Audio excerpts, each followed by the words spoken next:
Good afternoon, ladies and gentlemen. This is Marga Arenas Vargas, and it is my honor to be your host for the second breakout track of the Philippine Digital Convention 2020, entitled Dare to Innovate, Industry 5.0. Of course, brought to you by PLDT Enterprise Smart and ePLDT, and co-presented by Nokia and Fortinet. We're excited to have you join us as we continue to help you discover how you can pivot your enterprise towards success to ensure lasting and effective change as we enter the new future of work. Truly, this year's Philippine Digital Convention is set to be like no other, as this is the first all-virtual iteration of the convention. But as we like to say at PLDT, pivot or perish, and this virtual convention is but a manifestation of how we've transformed in light of the current business landscape. Likewise, we hope that it serves as a venue for you to find ways for your organization to continuously evolve. But before we get to that, we would once again like to thank our official event partners.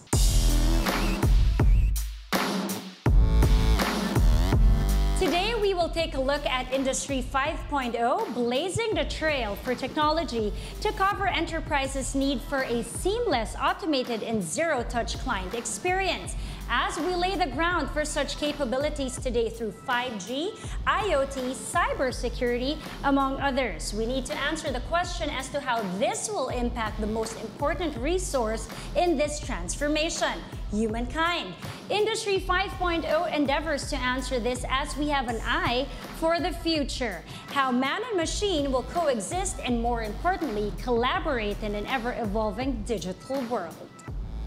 Defy limitations and borders as we bring technology and industry experts together with respect to local and global leaders from various key industries across the region and the world together in this virtual space. But just because we're virtual doesn't mean that this year's session is going to be any less interactive or engaging. We would love to hear from you, so do share your thoughts and insights by keying them in the chat box or by posting them in your respective social media accounts with the official event hashtags, #RaceForImpact, and #PHDigiCon2020. Also, get a chance to win 5G devices by participating in the activity later in the program, and get a chance to win exciting raffle prizes just by answering our feedback form, which will be made available after this session, so stay tuned for that. Before we welcome our first speaker this afternoon, discover more about Industry 5.0, and let's now take a step back, see where we've been through these years, and take a look at all the possibilities for the next chapters of our industrial growth with this video. So please watch this. Human progress knows no bounds. From Egyptians streamlining the construction of the Giza pyramids through the River Nile, to Magellan circumnavigating the world and discovering new trade routes, our innate curiosity has led to the improvement of civilization. This openness to the world develops the Edisons and Fords among us, those who use their creativity to make society better. But as our capabilities expand, our needs grow more complex. Machine learning, Internet of Things, virtual reality, robotics, all these innovations have made our lives better. But they've also given us an appetite for the instant, the automated. Now we can get things at the push of a button, literally, or by the projection of our voice. Everything is done for me. Every need met by an app, deciding what to watch, listen to, eat, how to look, how to connect with friends. Even daily tasks are made mindless, or should I say, driverless? Our world was made ultra-connected so we could maximize our human potential. But in a world where technology has taken over, what's left of humans? In a world that is ever evolving, how do we keep moving forward? How do we adapt? How do we make an impact?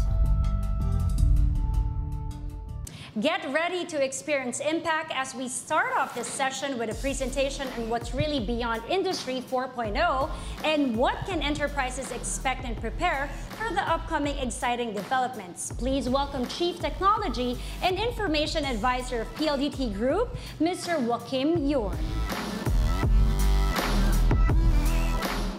Good afternoon. My name is Joachim Horn, and I'm from PLDT and Smart Technology.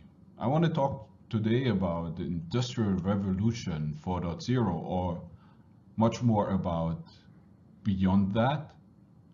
You know, I'm getting the impression sometimes when people talk about Industrial Revolution X.0 that this is a product, that this is something you intentionally introduce, like from 4G, people now go to 5G.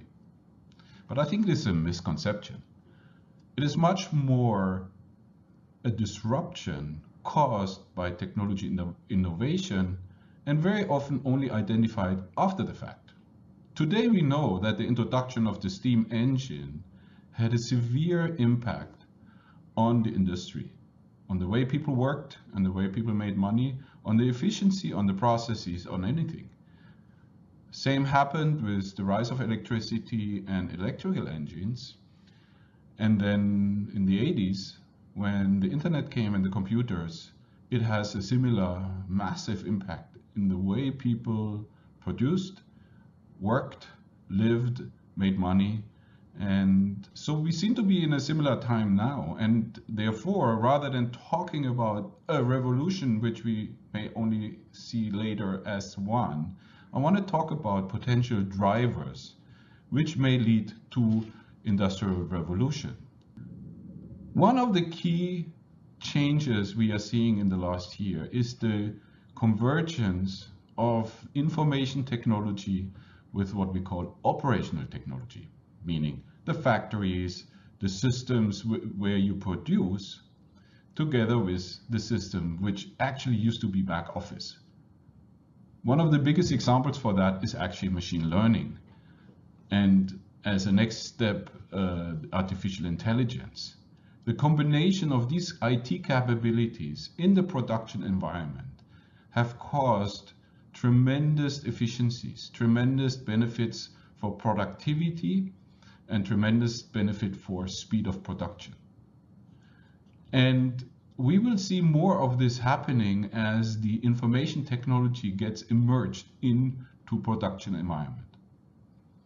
Another key impact is the rise of Internet of Things. Now, what is Internet of Things? Internet of Things means that any system can be connected to the internet these days. Now, it used to be only computers, big machines with, hard drive and so on. But now there are these tiny little modules available which can upgrade anything, which just needs electrical power to connect to the internet, whether wireless or with a wire. Even bulbs in your lights may be connected to the internet. Now, this creates enormous opportunities in automation in a distributed landscape. For example, track and trace of goods, or for a water plant, monitoring the valves, and if there's a leak, automatically shut off, and machine learning and artificial intelligence can do their thing here. So in order to operate something like that, you need what we call an IoT platform. Because the moment you have more than 1, 2, 5 of these systems out there, it's very difficult to manage. So the Internet of Things needs a key enabler, which is the Internet of Things platform, which makes it able for you to easily enter into that, manage, and scale, and take full benefit of these things and systems, and can integrate into your production process. And last but not least, a key driver we believe is simple, basic, essential connectivity. And there are mainly two. One is the wired connectivity with fiber. And fiber is an excellent technology. It has a virtually unlimited capacity and capability.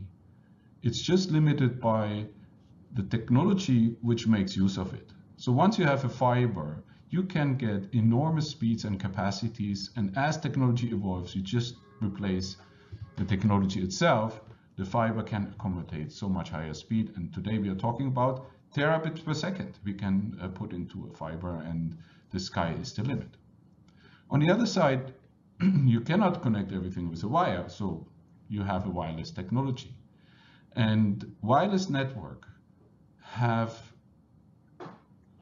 impacted the market in the last years tremendously, and mainly with the rise of 4G and LTE. Brings me to my next slide. In the last 30 years, wireless networks were to connect people on the move. And I don't want to talk much more about 1G and 2G, which was mainly voice and analog and maybe a little bit of messaging. I think the key change came when the internet entered the wireless technology, and that was 3G. Now, it was only like good for email, maybe for some messaging, picture sending. But the real breakthrough was the implementation of 4G, or also called as LTE, where the connected age actually started. Today, you can have on 4G an almost as good experience as you can have on fiber, whether you have high-speed videos or technologies like IoT, which work very well on a 4G LTE system. So this is very good. Now, you have heard about 5G coming into place, so you may say, okay, if 4G is really so good, so why would you need 5G, and what's the difference? Is that a driver for disruptive innovation? I tell you yes. The fundamental difference between LTE and 5G is that LTE 4G has been created as a one-size-fits-all network, meaning everybody gets the same speed, the same latency, the same capability, the same coverage, whether you need it or not. So whether you watch a video or you do gaming, or you just have a very low speed, module, IoT module, which sends 10 bytes a day, they all access the same technology. It's also not very efficient, but it was the best what we could do at the time. The change with 5G is that 5G is a customizable network, which brings me to my next slide. 5G brings a number of things. First, of course, more capacity, much higher speed with what we call enhanced mobile broadband. If LTE was 10 to 100 megabits, 5G will be 100 megabits to maybe gigabits per second. So that's significant and relevant. But 5G will be able to do much more. 5G will be able to deal with a massive amount of devices, particularly for machine-type communication, which is IoT. We see in the future that not millions, but billions of such connected devices will be there. And per square kilometer, you will all of a sudden have 100,000, maybe millions of devices. Current networks are not necessarily able to cope with that by 5G, but 5G will be able to cope with that. But there are more features in 5G, and one of the things everybody may know is this very ultra low latency, which is good for gaming, but it's also good for automation. It's very good for something like self-driving cars, for example, where the reaction time of the network is so low that it seems as if everything was just locally there and not remotely in some server or so. But there's another feature many people don't know about. It's called ultra reliability. We can change the parameters in the 5G network to make sure that the performance is very, very, very reliable, much more than you may need for video streaming or gaming, but maybe more important for machine type communication or automation.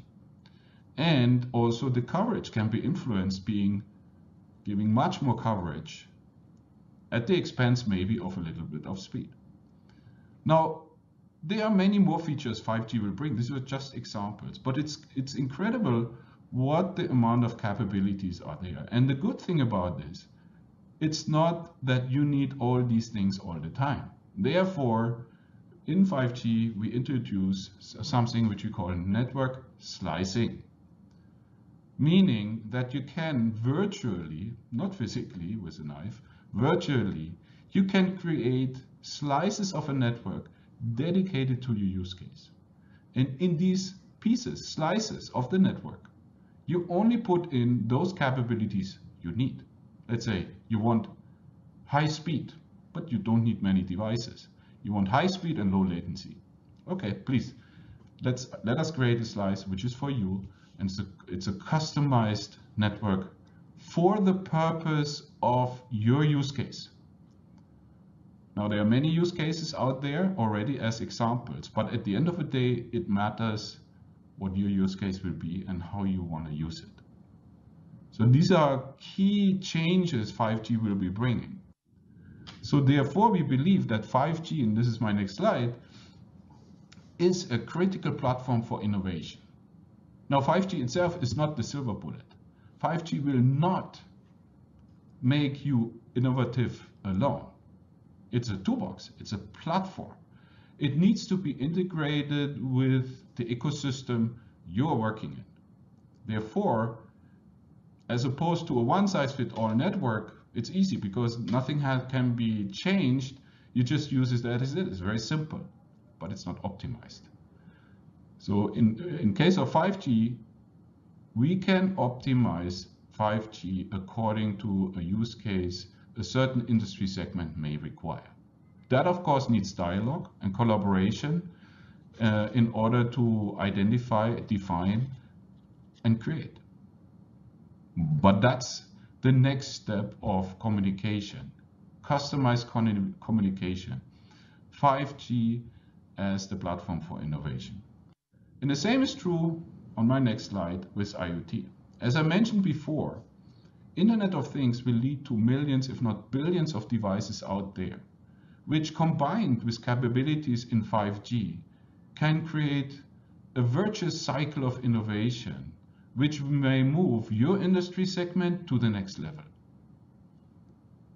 But in order to be able to work with IoT, you need the environment, and therefore the platform we have been creating, and we just announced that we work with Nokia on such a platform, which is leading edge here in the area and the first fully local of these type of platforms in the Philippines, will help you to easily deploy and manage services, devices with thousands of locations and devices you want to connect. So this is a toolbox.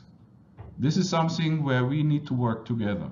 But the platform of everything is the capabilities of the networks and the IoT environment we may bring. So Smart and PLDT have invested in the last 5 years more than $5 billion US dollar to transform our networks and systems to a fully digitalized 5G IoT ready environment. We just launched 5G and we just launched our IoT platform, so we are there. And by doing so, we have built one of the most competitive networks here in the region. And alone, the fiber we put into the ground is more than 380,000 kilometers, which is about 8 times around the world. And as we build our networks, and that's the next slide, we build our networks for best customer experience. That's not a lip service. Everybody can say that, right? But for us, this is really important. How do we know that? Benchmarking. Whatever we do, whatever we invest, we have external benchmarking. Every quarter, we compare ourselves not only in the Philippines, but beyond the Philippines to the regional players and even global players, where we are good at and where we are not good at. So by doing so, we have garnered a lot of awards. I don't want to brag too much about it, but it's for us a confirmation of that our work on creating the best customer experience is on a good track. And you can see that these awards are not only for best speed. These are for best video experience, best games experience, best voice up. And I hope soon we can add one for best IoT and best 5G. So that's what we are working on. And coming to a close, we were talking about industrial revolution. Industrial revolution is not done on its own. It's being triggered by disruptive innovations.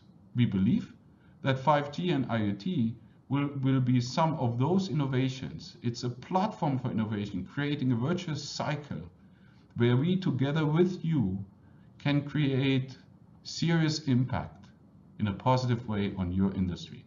Let us support you in your IR journey, and we will make you successful.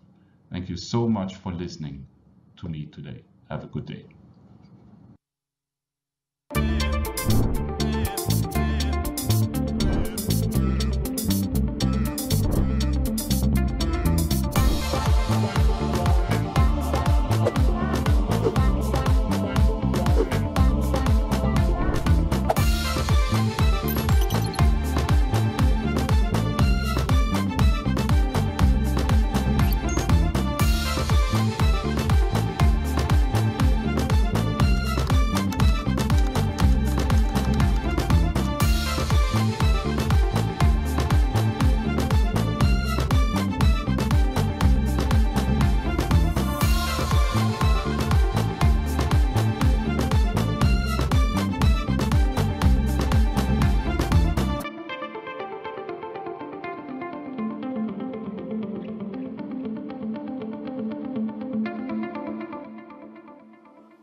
What a great presentation. I hope that segment was as informative and insightful for all of you as it was for me. Thank you, Mr. Yorn.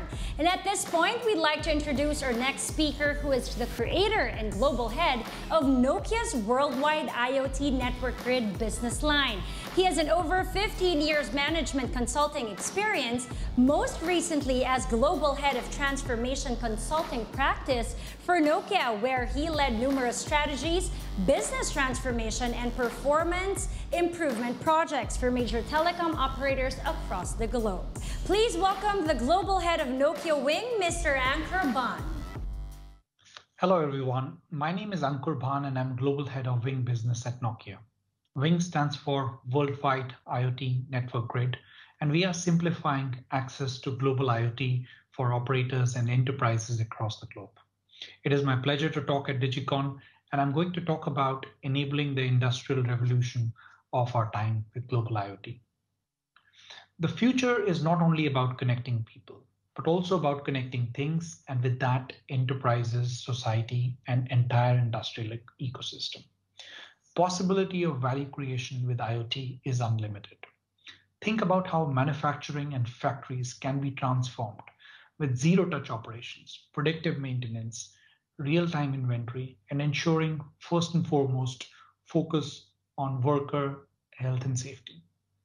Think about transformation potential of societies and cities with coordinated working between multiple departments, municipalities, street infrastructure, land, and ensuring all these functions really work together to deliver value. Think about how healthcare efficiency and effectiveness can be transformed with remote patient monitoring, hospital automation, and overall health and wellness improvement. COVID-19 has already accelerated the adoption across many markets. Truly, the potential is unlimited, and McKinsey estimates the economic impact of IoT across the globe to exceed $11 trillion by 2025. What an astonishing value creation potential to go after. IoT's confluence with 5G will have a profound impact on the global economy, affecting every country and industry, be it automotive, healthcare, manufacturing, by fueling a new breed of use cases across sectors. Now, IoT is not new. A lot of enterprises are already in the process of digital transformation, and it has been happening at least for the last 5 years. But if you see more closely, there is a more interesting story here. Turns out that most of the investment in ICT has been done by digital industries. What I mean by digital industries, companies that are IT enabled, IT centric, such as media, web services, financial services, software companies. And they have put in 70% of the investment in ICT, and they have also got most benefits out of it. If you see, their productivity is 4 times better than other physical asset intensive industries. What I mean by asset intensive industry, these are the industries that are predominantly the most asset intensive. They are more of the real world industries with a lot of equipment and machinery and assets everywhere. And those companies make up lion's share of the world. They make up 70% of our GDP, and they hire 75% of the workforce.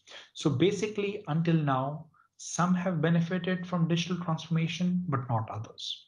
So if we can help bring these benefits to all industries, then there's a huge potential. There's a ton of economic value that can be unlocked in this Industry 4.0 transformation. So there's a lot at stake for our customers and for the whole ecosystem. And this is exactly our mission at Wing. We are trying to accelerate the adoption and growth of IoT across sectors and across use cases and geographies. So what are we doing at Nokia to enable this new digital connected world? We have a vision to enable and simplify global IoT, and we have a solution called Wing, Worldwide IoT Network Grid, that enables infrastructure and platform to accelerate visioning and management of IoT solutions across the globe.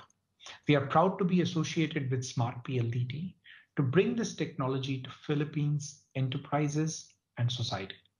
Let me give you a quick overview of the solution here. At the heart of Wing is a global IoT dedicated core infrastructure that is global, but also locally deployed, enabling multiple IoT connectivity technologies such as 2G, 3G, 4G, NB-IoT, LTM, and we have already upgraded this infrastructure to enable new exciting 5G IoT use cases as well. On top of the infrastructure, we layer a global connectivity management platform that offers enterprises capabilities to manage their devices and connectivity and enables several critical functions such as provisioning, self-care, real-time usage, charge control, and provides a full visibility to your IoT operations. In other words, this platform is almost like your command and control center to manage your IoT operations. Together with infrastructure and platform, we also bring several pre-packaged vertical solutions and use cases. We have several examples in smart agriculture, in asset management, in smart logistics, in mobility management, and it goes on and on. We have a global ecosystem of operators and partners that can help take any IoT opportunity, whether local, regional, or global in scope, and apply right platforms and processes and techniques to help realize the business outcomes. And for operators and enterprises, you don't need a large sum of CapEx to get into the IoT, but you can get into the IoT with a more reasonable OpEx investment that matches the benefits from IoT solutions as well. This means you can launch multiple new IoT services, quickly scale globally the services that take off and kill the ones that don't. Now let's take a deep dive into the Wing Hub and let me talk about the technology a bit further. So built on our global experience to support IoT across multiple markets and use cases, we have understood the critical business pain points of business users and focused our solution to be more business intent driven. If you are a fleet management company, we understand that you need a single pane of glass across your fleet operations. You need a real-time visibility into your fleet, enabling real-time automation against any fraud or theft. And we exactly enable those features that maximizes your business benefits. If you're a utility company, we understand that you have a big, large, complex enterprise organization and a user structure. And we provide that level of flexibility in reporting automation, in setting up your enterprise and usage and managing your devices, connections, and users. If you are an enterprise responsible for managing your field assets, we provide robust features to help manage your critical assets with real-time information and automation about devices, connections, location, and usage. The solution is cloud native, built on modern architecture principles, allowing unlimited scalability as your business grows. I can go on and on talking about our platform features, but the key message is that we understand your business and configure our systems and processes in such a way that maximizes the efficiency and transforms your business to benefit from the growing subscription-based economy. Now, let me talk about the real-world impact that we are enabling with Wing. as they say, the proof of the pudding is in the eating. So what are the real world impacts? What are the real concrete use cases? What are the business benefits that we are driving with our technology and solution? There are several, but let me talk about the two concrete use cases here. First, smart agriculture, and we are really bullish on the impact that IoT can have on improving farmer yields, improving the efficiency, improving yield, and in general, making our planet more sustainable. We are working with operators in Africa and India and partnering with them to deploy the smart agriculture technology right from devices, sensors, to connectivity, to application, and helping improve the farmer yield productivity. For instance, in our deployment in India, we have deployed a range of sensors measuring the temperature, the humidity, the weather conditions, the cameras measuring the growth of the crops, the insect traps measuring potential usage of specific pesticides that need to be applied. So armed with all the information, farmers can take much better proactive measures to manage their crops and improve their yields. Now, this is a real world impact of how IoT is improving the conditions of the society and improving the business output and growth.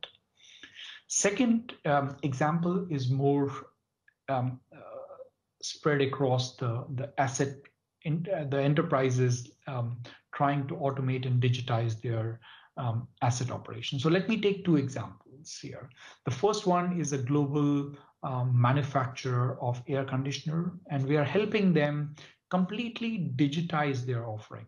So previously they had, of course, been manufacturing and distributing air conditioners, but they had more local on-site understanding of the data. Now with the connectivity built into these air conditioners, you can really measure the local on-site conditions and can give a better experience and improving your revenues as well. The second example of implementing IoT is for port operations in Thailand, where we have enabled embedded connectivity in various port assets like cranes, like containers, and can be armed with new information or real-time information about how and where those cranes are deployed, and to link it with the container inflow and outflow from these port operations as well. These are just few examples, but these are clear examples that IoT is already improving efficiency and driving new sources of revenue for enterprises across the globe. Now, to summarize and to conclude, I would like to recap in 3 key points. First, IoT is real. It is here and now, and fueling the demand for Industry 4.0. IoT is a key foundational technology, especially for many physical asset-driven industries. Second, connectivity is the oxygen for IoT. Without this oxygen or without connectivity, IoT doesn't happen. Your data doesn't get transferred from sensor to application and will not power your new digital processes and operations. So connectivity is really key, and it is not just like embedding any retail SIM card into your IoT device or application. It is an enterprise-grade, SLA-driven connectivity that powers your business-critical asset operations in every process that you have.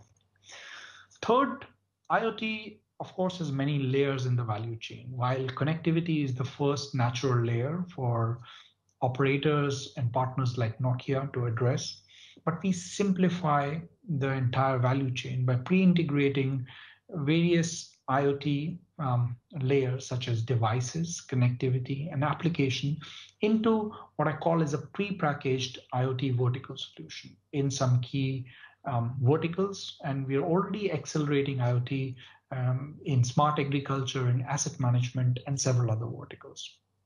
With this, I'm really, really excited with the potential that we have together with Smart in accelerating IoT in Philippines. Thanks for listening to my talk. Thank you. Thank you for sharing those insights, Mr. Ban. And now to share about what's in store for enterprises and how we can take a step into the next level featuring PLDT Enterprises' latest Innovate solution, let's hear from Vice President and Head of Wireless Marketing of PLDT Enterprise, Mr. Chet Alvis. Thanks, Marga, for the introduction. And a big thanks as well to our prior speakers, Mr. Joachim Horn of the PLDT Group and Mr. Ankur Ban of Nokia Wing. Indeed, Industry 5.0 is almost upon us, and I guess it's all but apt for us to talk about that as early as now. This pandemic has made us discover a lot of things, not only about ourselves and how we deal with change in our daily lives, but in how we deal with other people, how our relationships have evolved into becoming more virtual. In a sense, we have been automating a lot of things. We have been forced to embrace becoming more digital, more dynamic, and more accepting of change. As humans, we always adapt. The same can be said about how we conduct our business. We need to pivot and change similar to how we have been dealing with life, swiftly and more urgently. Otherwise, we may be doomed to fail. And I suppose that's the sad reality we all have to face, especially at these uncertain times. But again, resilient as we are, to counter this, we seek out tools to help us accepting this challenge of change. We arm our businesses with the necessary digital solutions to ensure success and elevate ourselves to the next level. That said, it is my privilege to formally announce a first in the Philippines. We at PLDT Enterprise, along with our partners from Nokia, are proud to usher in next-level connectivity, the Smart IoT platform. Way back in 2014, we launched Smart M2M, breakthrough solutions that help you, our enterprise customers, in embracing change then. 6 years on, we are at it again, this time taking it to the next level. We partner with Nokia and joined the ranks of international carriers AT&T, Telecom Argentina, Tele2, and others. We understand that now, more than ever, being connected is what every business needs in order to survive and to thrive. We have made this announcement only a few days ago, and Ankur actually provided you with information on how the platform can help businesses achieve Industry 4.0 and how it can pave the way to even going beyond. But let me take it down a notch. What can this platform do? As a business pivoting into digital, you may have connectivity devices out there. I mean, you know they're out there and you know they're hard at work, sending you guys the much needed info you need to keep business sustainable. You know they're out there, but what if you could actually see what's really going on? Imagine if you could monitor actual utilization of your connectivity devices, find out exactly how much data is being used and what it's being used for. The platform can give you that. You'd also know which of your devices are working, which aren't, and what's more, it can alert you if anything goes wrong. Any uptick or spike in data, any anomaly in utilization, anything that resembles a red flag. The platform will let you guys know. Also, you can easily categorize connections depending on what you require. Group them according to use case, client segregation, maybe even affiliation, however you really want. You can customize as you deem fit. Isn't that what going beyond Industry 4.0 is really all about?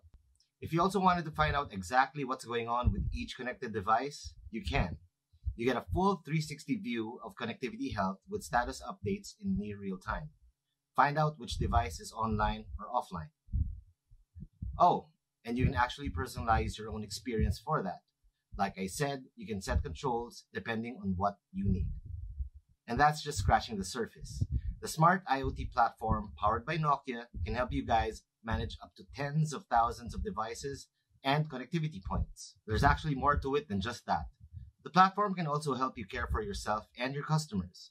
With proactive alerts, you can be assured that you are served and can serve with faster time to react and resolve potential issues. You don't need to contact your service provider, us, on what's wrong or what needs to be addressed. That's time and, more importantly, money saved for you guys. This gives you more time to focus on your core business. In closing, PLDT Enterprise has always been loyal to our customers, as we indeed live by our mantra. making a positive impact to each and every one of them. This is what drives our thirst for innovation. With the IoT platform and the promise for a more virtual and automated future, it is our endeavor to extend our hand in partnership that will help shape a more customizable future for you and your customers, enabling us together to tackle Industry 5.0 the earliest we can. Thanks again, guys, and see you all in a bit.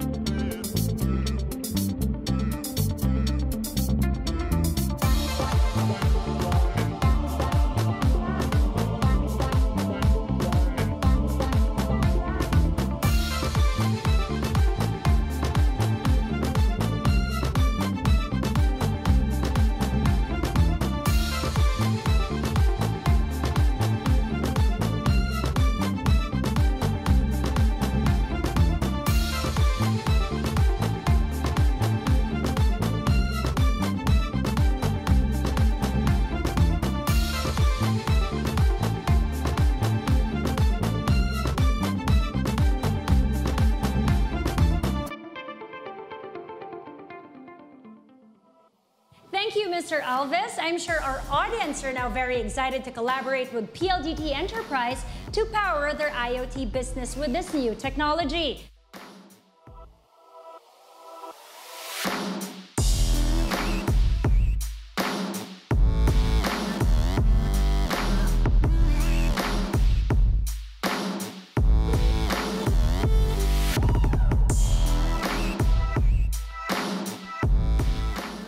To our delegates, are you ready to win 5G devices? Today, we will be giving away 3 units of Samsung Note 20 with Galaxy Fit smartwatch, 2 of which will be the winners of the minor quiz segments, and the other one will be drawn from those who will submit the feedback form at the end of the program. And for our grand prize this afternoon, we will be awarding 1 delegate with a Samsung Note 20 Ultra with Galaxy Buds. This will be given to the winner of the major quiz later in the program. So stay tuned for that. And without further ado, we will now proceed to our first minor quiz. Again, for the winner of this segment, you will be receiving a Samsung Note 20 with Galaxy Fit smartwatch. The mechanics are simple. We will flash 3 questions on your screens, select your answers, and then submit. The first delegate to get all the answers correct will win the prize. We will announce the winner at the end of the program. So are you ready? In 3, 2, 1.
We have received all your submissions. Stay tuned for the announcement at the end of this session. We would love to hear your thoughts and insights, so do key them in the chat box or post them in your respective social media accounts. When doing so, use the official event hashtags, hashtag Brace for Impact and hashtag PHDigicon2020. And now for our next speaker. He is responsible for developing thought leadership, threat intelligence, and security best practices for the public and private sector across Asia Pacific. He is a senior IT security professional with over 20 years of experience. He has had a variety of management, engineering, and advisory roles in public institutions, private companies, as well as large multinational across Asia Pacific and in Europe. Having worked both as a chief security officer and principal engineer during his career, he has an excellent understanding of business needs and technical solutions across a range of business verticals: ICT, pharma, finance, aviation, and manufacturing in particular. Let's hear from the Field Chief Security Officer for Asia Pacific at Palo Alto Networks, Mr. Kevin O'Leary. Hello, and I'm very happy to be back here on DigiCon 20, albeit virtually. Last year I was there for DigiCon 19, which was extremely exciting. And I'm very pleased that I can do this, at least virtually, even if we can't travel and be together this year. So diving straight into my presentation, when I was asked to come and give this talk, it was in the context of Industry 5.0. Now, to be honest, I really thought we were still working on Industry 4.0. But when I spent a bit of time looking into it, I realized that really what we were looking at was really the continuation of Industry 4.0 into more than just the cyber physical. So Industry 4.0 is how the physical world can be automated, how the physical world can be managed. But in the context of Industry 5.0 and the continuation of Industry 4.0, we look at all of the things that are making up all that those constituent parts of the cyber physical. So we're thinking of autonomous robots, we're thinking of augmented reality, we're thinking of Internet of Things, cloud, additive manufacturing, that's your 3D printing. All of these things are items that we're considering when we think about Industry 5.0. But this particular format that was provided very thankfully by the Malaysian Industry of Trade and Industry, the 9 pillars I have a simple problem with, which is within the 9 pillars, they have cybersecurity as a pillar in and of itself. My argument, which I'm going to make in the next few minutes, is that it's not so much as cybersecurity is a pillar, it's that it's the actual foundation of Industry 5.0. So in terms of where this goes, think about what's happening right now. So in terms of industry being digitized, in terms of how we're all interconnected into our doctors, through our cars, and this is across all of Southeast Asia, it's across all of Asia Pacific to different extents. Some places are more advanced than others, of course, but this is what we're experiencing right now. If you think about being able to grab a car from your home to take you to a restaurant or take you to a hotel, that's something that only just a few years ago was absolutely impossible. And now that's our reality as it is right now. And when we think about it, we think about this, how this is going to continue into automated cars. Again, it's a reality right now. This is what Tesla promises us. It's what Google promises us, what Uber is trying to do. These are things that are happening right now in the world that we live in. And within that world, we'll see more and more of this continuation of managing traffic through IT. All of these things are absolutely amazing. And again, that continuation of those 9 pillars.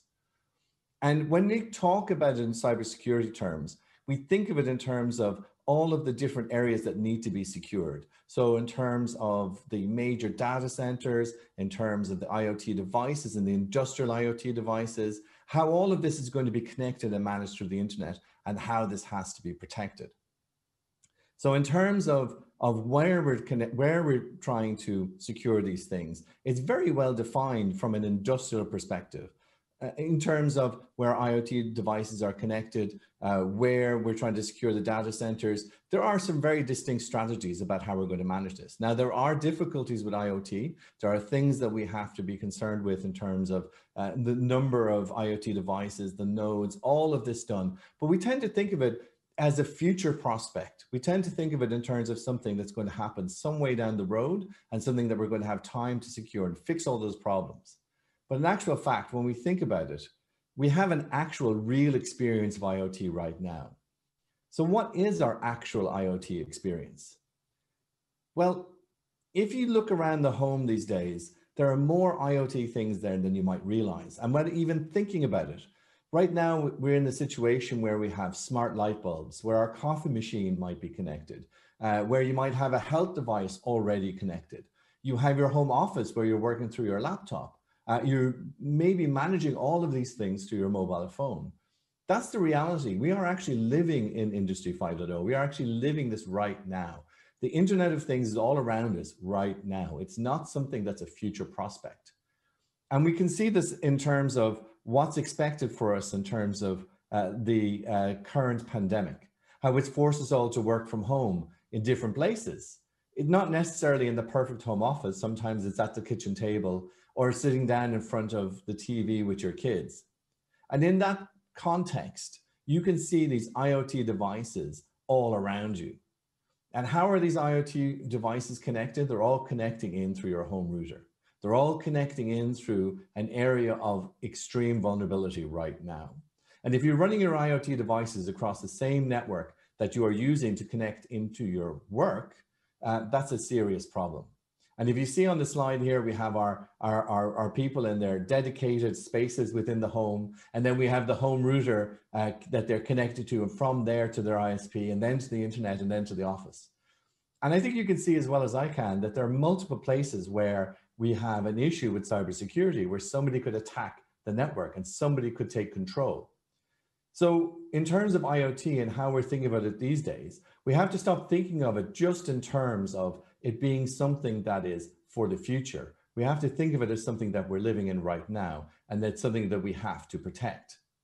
So what are the very simplest things you can do? I think every time I talk, whether it's on a radio or doing a news interview, doing a paper interview, it doesn't matter. I always talk about the basic things. Change your Wi-Fi password and update your firmware. I know it seems a bit strange to be bringing it up in an IoT talk, but it's extremely important that you do that, because it's something that is going to revolutionize your security within your own home and for your workplace. So before I say anything else, remember that you have to update your Wi-Fi password and update your router firmware. So in this very short little takeaway, I just wanted to really reiterate 3 points. The home user needs to be secured right now, because we are living in the IoT revolution right now. We are living through Industry 5.0. It is all around us and developing at an extremely fast pace.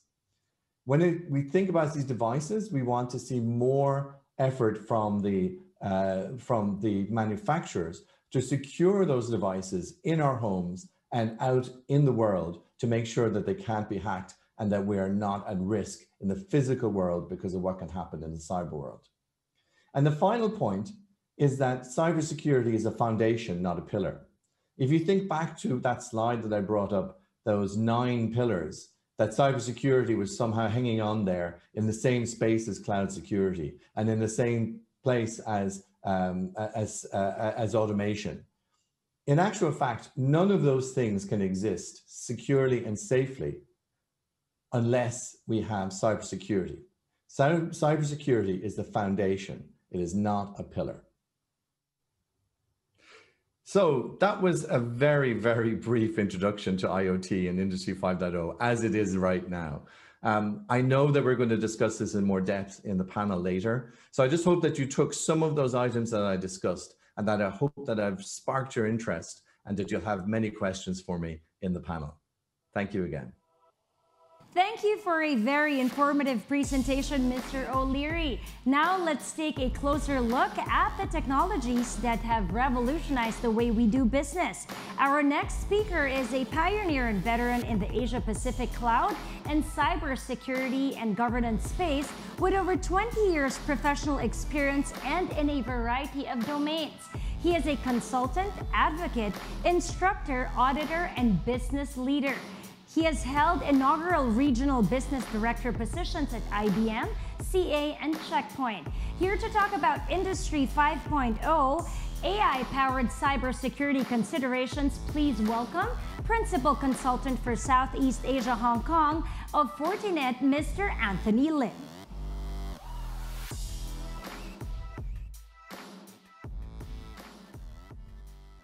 Kamusta kayo, sir, ma'am, ladies and gentlemen? And I'm very honored and happy to be here with you this afternoon, distinguished ladies and gentlemen, in the speakers and management and the participants of the PLDT Philippines DigiCon 2020. My slot this afternoon with my fellow speakers, we're going to talk a bit about Industry 5.0 and how it spells for us in the name of cybersecurity and the IT services therein. So, look forward to speaking with you. Okay, ladies and gentlemen, so we've been talking about Industry 4.0 and it's still very current today. And you've heard of Industry 5.0 that's being talked about, especially like this afternoon. So what is happening here, and which is why my first slide talks about the future is now, it's already starting to happen, and there'll be some kind of a smooth transition between Industry 4.0 as we speak and into Industry 5.0. So the first slide talks about a news report that's quite recent. In Singapore, actually, Hyundai Motor from Korea is starting a smart factory in Singapore building electric cars. And then it's not just about factory building cars, but it's a smart factory. So it's got a lot of the elements of Industry 4.0, Industry 5.0, and of course 5G embedded into it, which is why we're talking about all the elements of a smart factory and how it's going to be different from the traditional factory that we've known. So to move back a bit, what is this Industry 5.0 all about? We go a bit back to Industry 3.0. Industry 3.0 is where IT gets into the factory automation and makes it automated, and it gets into the machinery and equipment and the industrial and logistical services, where IT converges with the OT, operational technology. Then we move on to Industry 4.0, where the IT becomes IP connectivity, internet, wireless, and all that we know today that we take for granted in our everyday lives. It's gone into the manufacturing and industrial system. And then you get also in Industry 4.0, the emergence of cyber physical systems, where the cyber starts to emerge and converge with the physical system, which leads us now to Industry 5.0, and especially with the advent of 5G, where we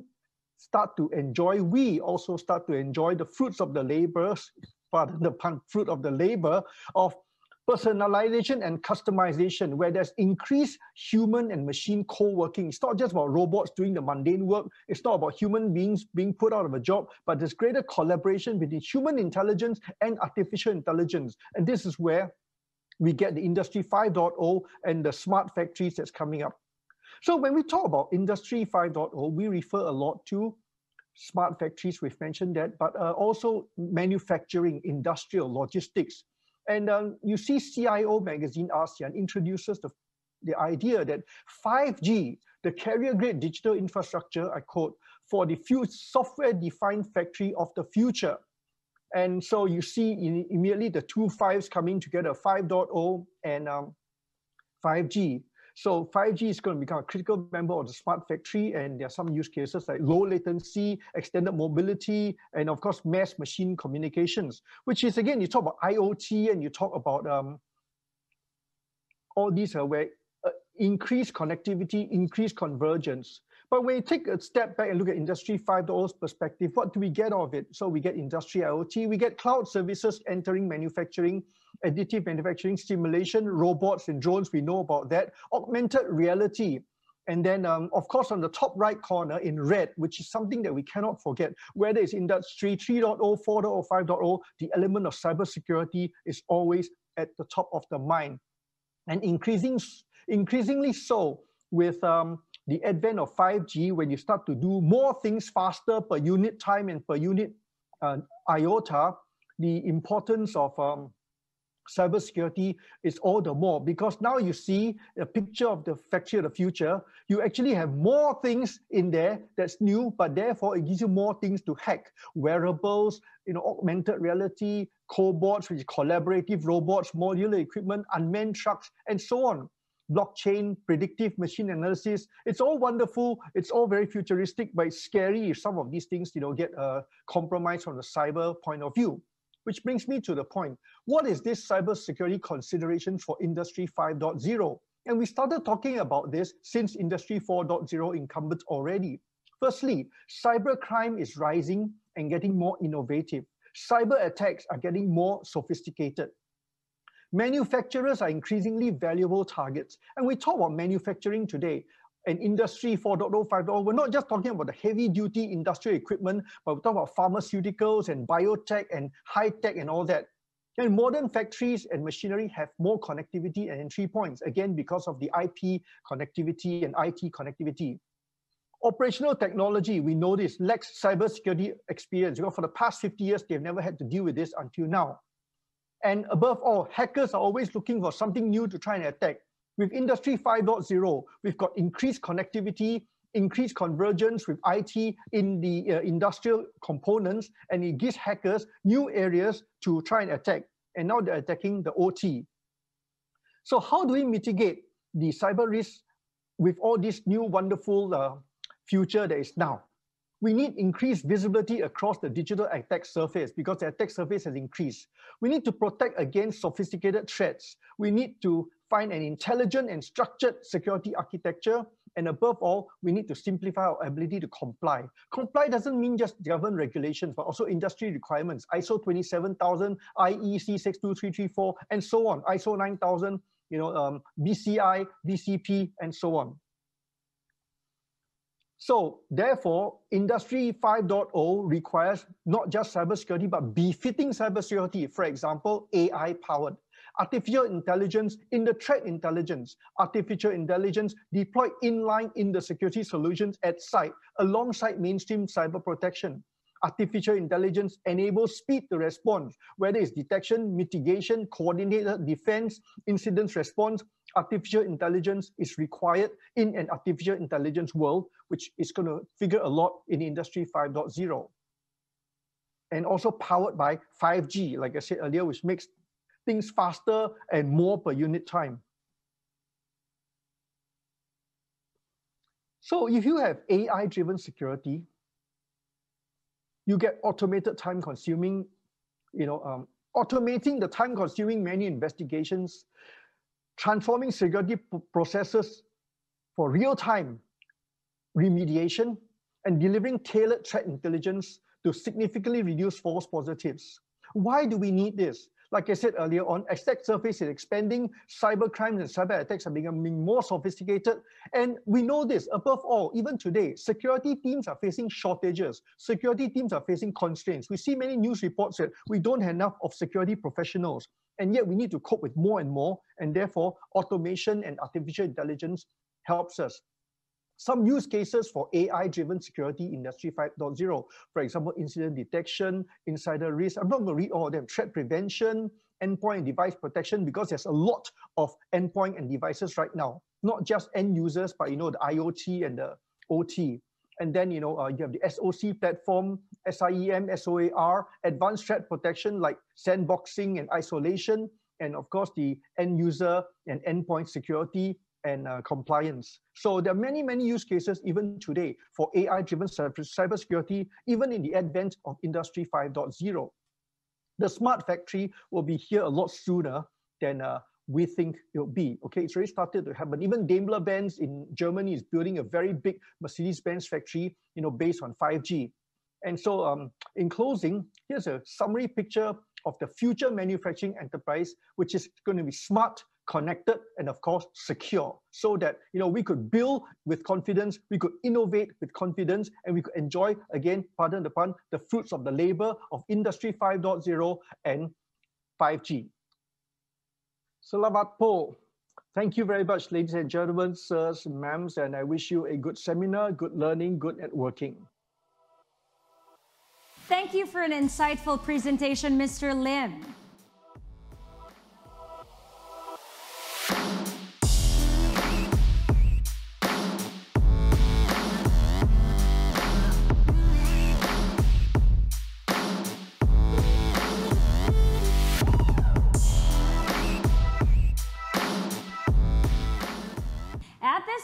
We are giving away another Samsung Note 20 with Galaxy Fit smartwatch. Again, simply choose your answers for the 3 questions that will be flashed on your screens and then submit. The first delegate to get all answers correct will win the prize. Winner will be announced at the end of the program. Are you ready? In 3, 2, 1.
All your submissions. We will reveal the names of the lucky winners towards the end of the show.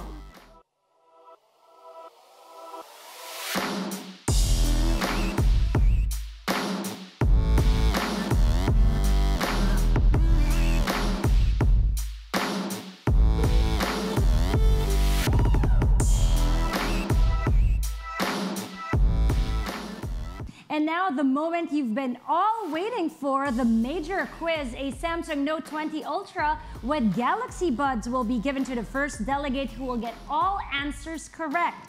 Again, mechanics are simple. We will flash 3 questions on your screens, select your answers, and then submit.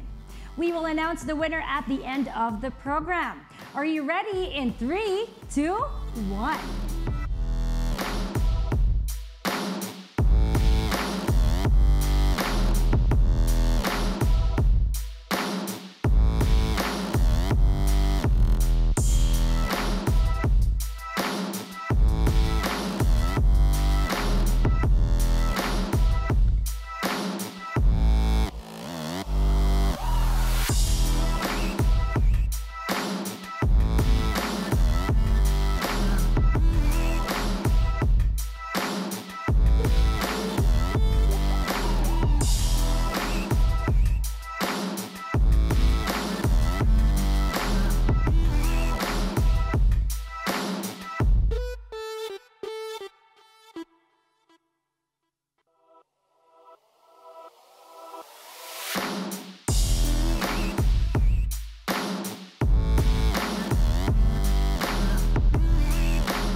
To all those who submitted their answers. Again, we will reveal the names of the lucky winners towards the end of this show.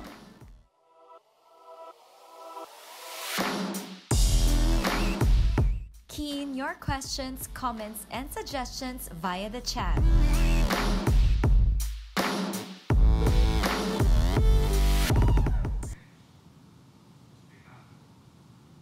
Now that you have discovered and learned about the latest technologies and solutions designed to reinvent your businesses, it's time for us to entertain questions. At this point, let me introduce you to our esteemed panelists, beginning with Ankur Ban, head of Nokia Wing, Kevin O'Leary, Chief Security Officer for APAC of Palo Alto Networks, Woo-Kim Horn, Chief Technology and Information Advisor of the PLDT Group, Anthony Lim, Principal Consultant, Southeast Asia Hong Kong of Fortinet, Chat Alves, Vice President and Head of Wireless Marketing, PLDT Enterprise. To all our delegates, do engage with us by typing in your questions in the chat box below. Now, let's see. We have a question for Mr. Horn. So the question goes, how will connectivity requirements for IR 4.0 leading to IR 5.0 be provided by operators? This question is addressed to Mr. Horn. Yes, thank you for the question. I mean, the fundamentals for connectivity are always the same.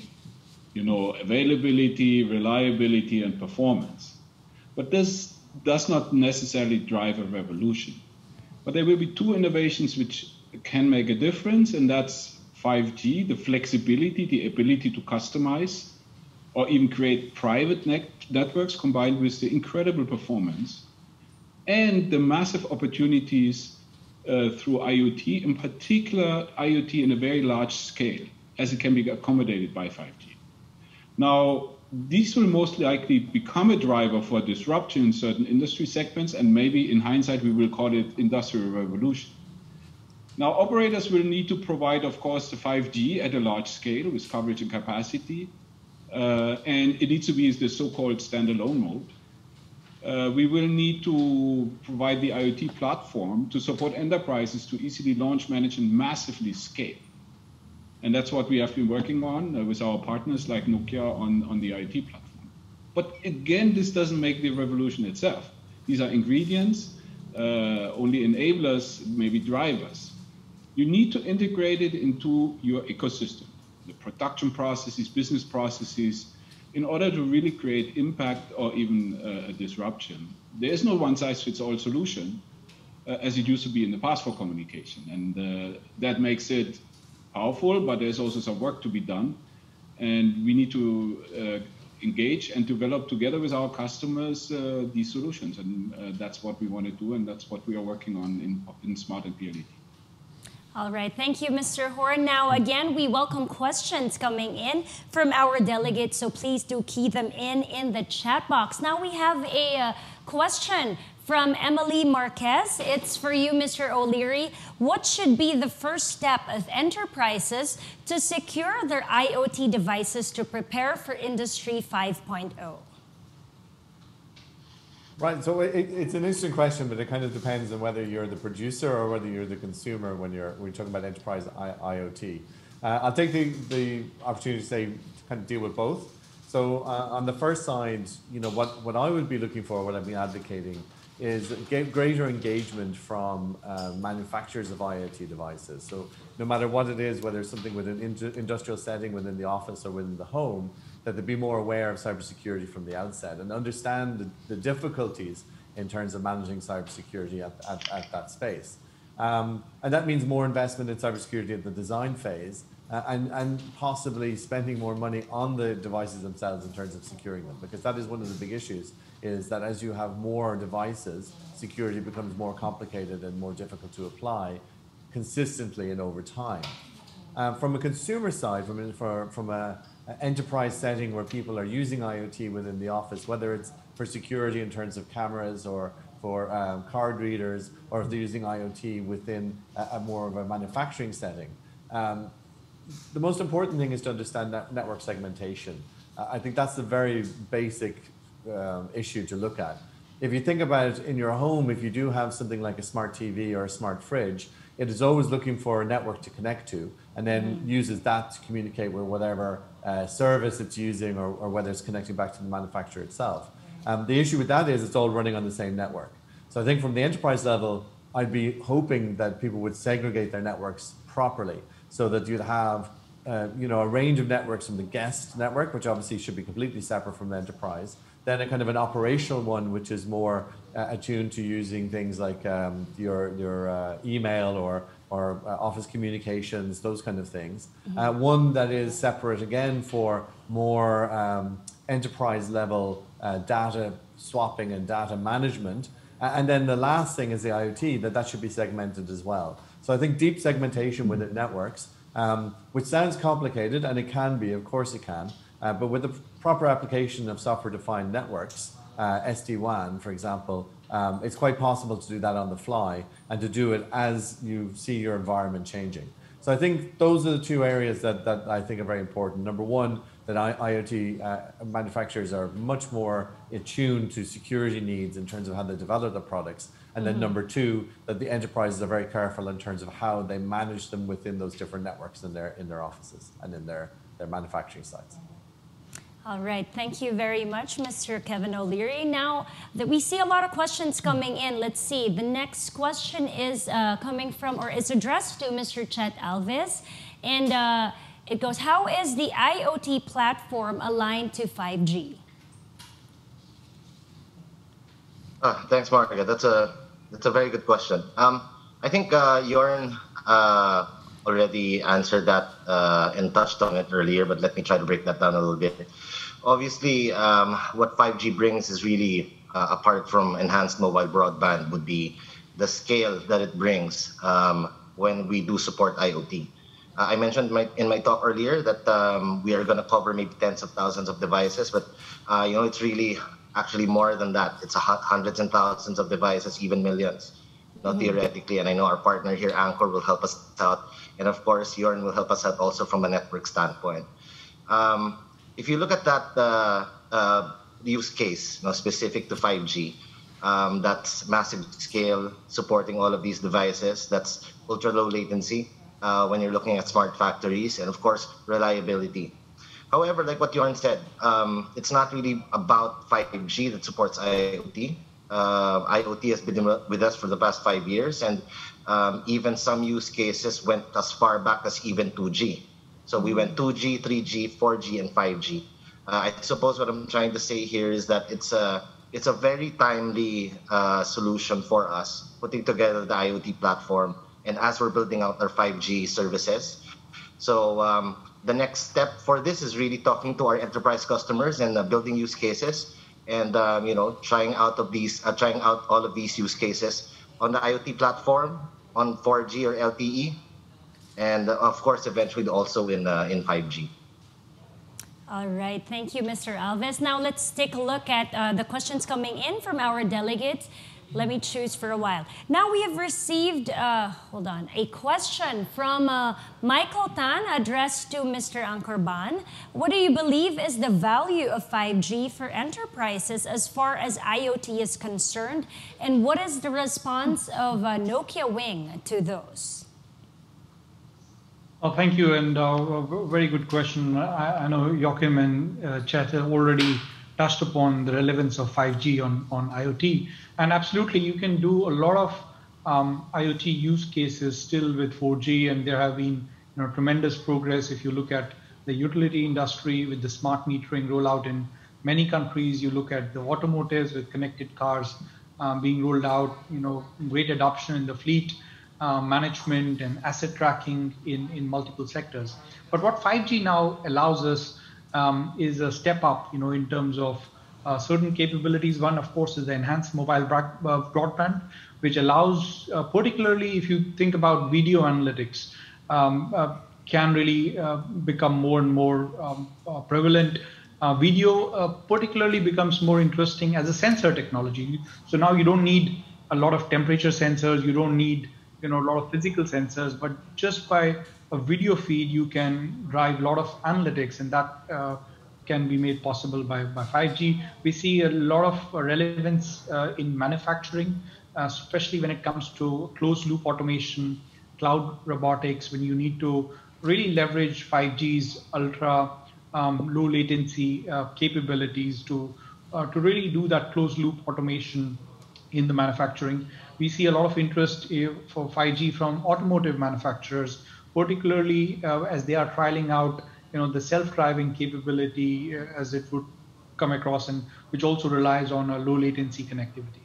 And of course, 5G supports a greater density of devices, which is really, really critical for IoT. So yes, I think there will be tremendous capabilities from enhanced mobile broadband, higher device density, low latency connectivity that will really power a new breed of use cases that are not possible today. And if you also think about augmented reality, virtual reality, I think some of those possibilities I would not say have been fully adopted, but there are great use cases in the manufacturing space. Now, when it comes to Nokia Wing, of course, we are keeping pace with the technology.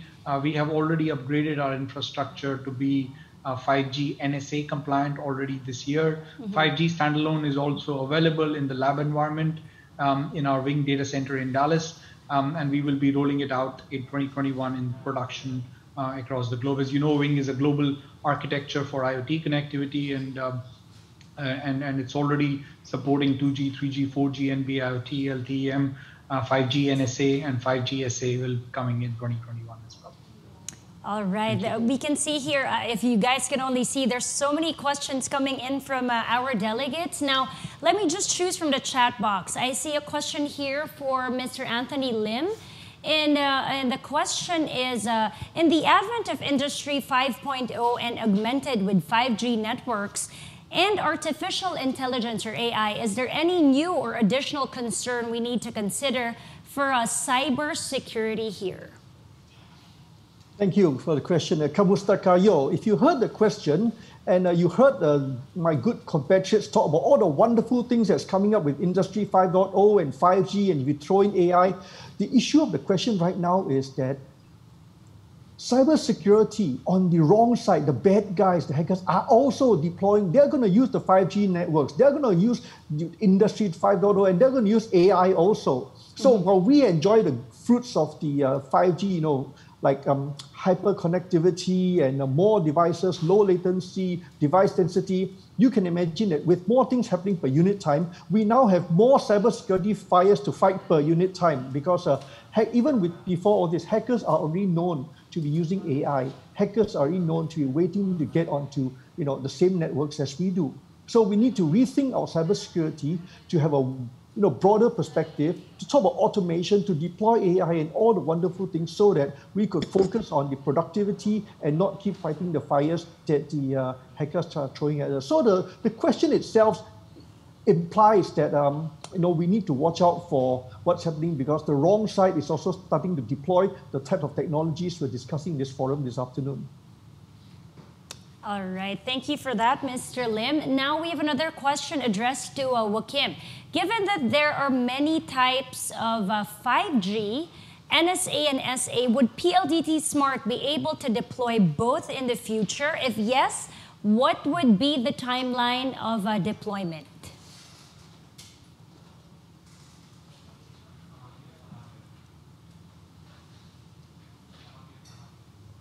We can't hear Mr. Horn at the moment. So sorry. That's all right. I just was saying that NSA stands for non-standalone, meaning 5G needs 4G LTE to work, and your phone needs to be connected to both. It's an interim step for 5G. The eventual technology being deployed will be standalone. And we are preparing, so what we are rolling out at the moment is non-standalone, but we have standalone already in our labs. In the moment the technology is ready, probably somewhere in the course of mid of next year, second half of next year, we will start to introduce standalone. And for a while this will coexist in the network, and depending on what your device can do or what you want to do, I think both will be working and compatible. But ultimately, everything will go to standalone. Okay, we can see there are still lots more coming in. And now, let me just choose one question for Mr. Anchorban. How does your organization define privacy, and how is privacy protected in all these IoTs? So it's a very good question, very relevant one. I think if you see broadly, then many of the IoT devices do not have a personally identifiable information, and one may think that privacy may not be of huge relevance when it comes to various IoT use cases. But if you really go beyond the surface, then even the use cases that may not come across as having a personally identifiable information, one could potentially with analytics could deduce some of the information which could be quite sensitive and relevant. I mean, think about a smart lighting application. While it doesn't carry anything about a particular person, but if I'm 3 days out of home, then can an application really figure out that I'll be at home and will be subject to potential security risks? So I think there are many of these concerns which are emerging, and I think some markets have taken steps, like in EU we have a GDPR regulations, but many markets still do not have the adequate privacy concerns, and technology is moving quite fast, and our legal frameworks across the globe are not in step with the pace of technology. That puts an additional responsibility on manufacturers of these IoT devices to really put privacy by design right at the time when you are designing your products, to really put the privacy concerns. And I think it will become a key competitive differentiator for these manufacturers, as well as people start getting more and more, sort of concerned about various privacy risks that do exist. Now, when it comes to from a network perspective, then of course we stay compliant with wherever regulatory environments that we operate in, like in EU, we follow the GDPR directives to make sure all the personally identifiable information in our networks are appropriately, handled and managed. So I think, we will see more similar regulatory frameworks will come up in different parts of the globe, and us Nokia sort of also designing and operating and managing a global infrastructure in multiple environments. We need to be fully sort of compliant to these to these concerns, but also, we also need, as a data processor, we need to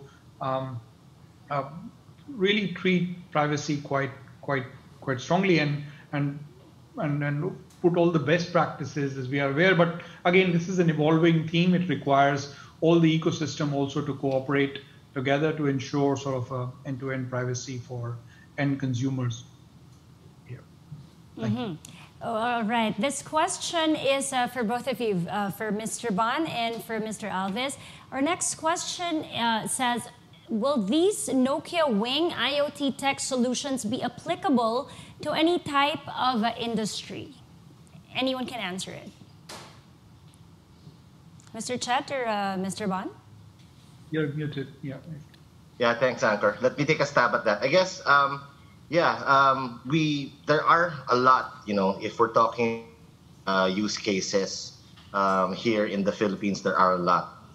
Anchor mentioned that as part of his presentation earlier. There's agriculture, smart cities, manufacturing is one of the bigger ones, obviously transport and logistics, and a host of others. And this is what we've been discussing and dialoguing with our clients for the past, several years now, as we have launched machine-to-machine before.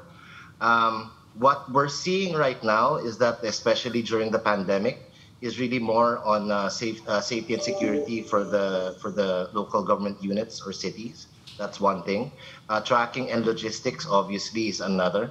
However, if you look at the possibilities as you scale up, and this is what this platform actually does, is that you can multiply all of these use cases across.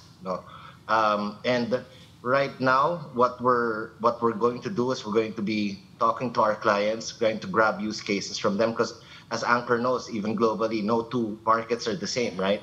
So I guess that's how we're going to attack it. And when we do come out with this platform very soon, and along with our very robust and redundant network, we should be able to unlock all of these use cases sooner than you guys think. All right. What do you want to add to that, Mr. Ban?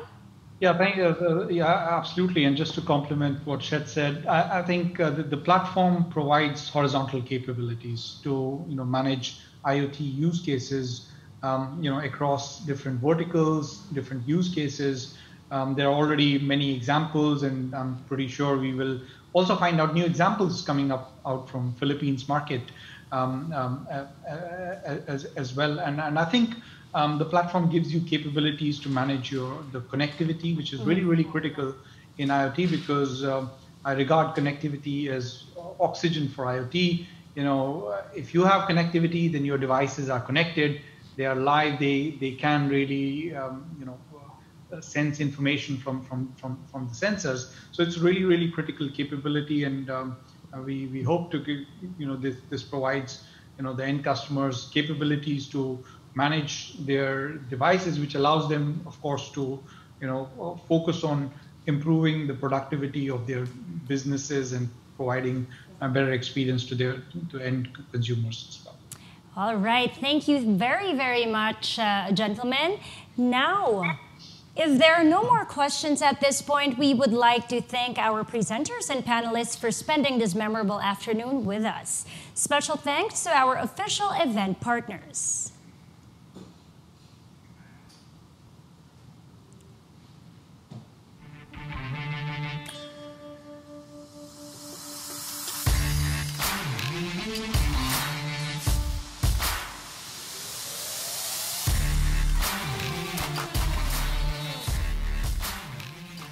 We are now announcing the minor quiz winners of Samsung Note 20 5G with Galaxy Fit smartwatch.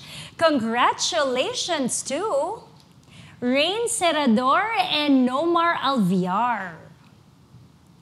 And for our major quiz winner who will receive a Samsung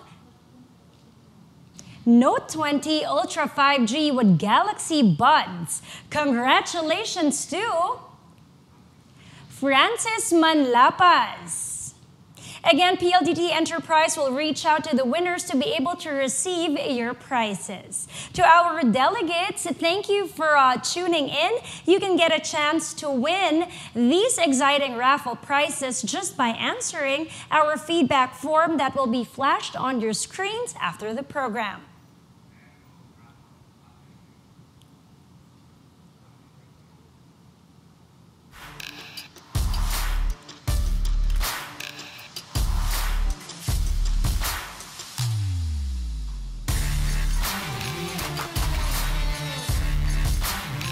Stay tuned for the next breakout session, Faces of Impact, featuring Dare to Simplify, Centers of Resilience, and get more chances to win other premium prizes.